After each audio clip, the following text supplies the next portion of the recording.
L-innu nazzjonali ta' Malta huwa l-innu Malti li jibda bil-kliem lil din l-art ħelwa l-om li tatna isimha. Kliem imnaqqax f'kapitlu wieħed artiklu 4 tal-Kostituzzjoni ta' Malta. Kien dan l-inspirazzjoni tal-artist Pier Portelli li biex jitfakkar il-50 anniversarju mill-indipendenza ta' pajjiżna ħoloq mejda li meta dawrilha l-manku joħroġ il-ħoss tal-innu Malti. U dik kienet importanti għax kienet l-ewwel darba li din is-sentenza kienet imdaħħla fil-Kostituzzjoni ta' Malta u kienet l-emenda ta' 1964 li għamlitha.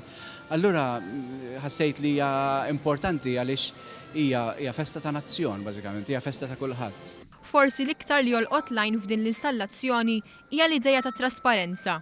L-idea ta' trasparenza u l-idea li għandek magna li qed tara u li inti tista' tħaddimha x'inti dan ix-xogħol huwa interattiv, jiġifieri n-nies jistgħu jdawruha bil-galbu u jħaddmuha. Allura dak il-punt huwa importanti fix-xogħol. Anke jekk qed ifakkar ġraja tal-imoddi, l-artist ma baqax biss fin-nostalġija tal-passat.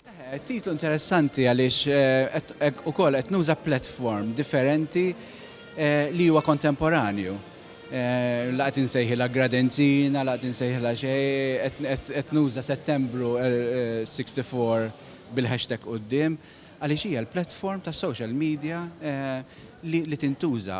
Waqt it-tnedija ta' din l-installazzjoni, il-Ministru tal-Ġustizzja Owen Bonnici fisser kif kultant jinħass distak bejn il-poplu u n-nazzjon. Bonnici qal li permezz ta' din l-installazzjoni qed jitwassal il-messaġġ ta' nazzjon lill-poplu. Din l-installazzjoni għandha 4 ġimgħat esebita fil-Palazz tal-President fil-Belt Valletta.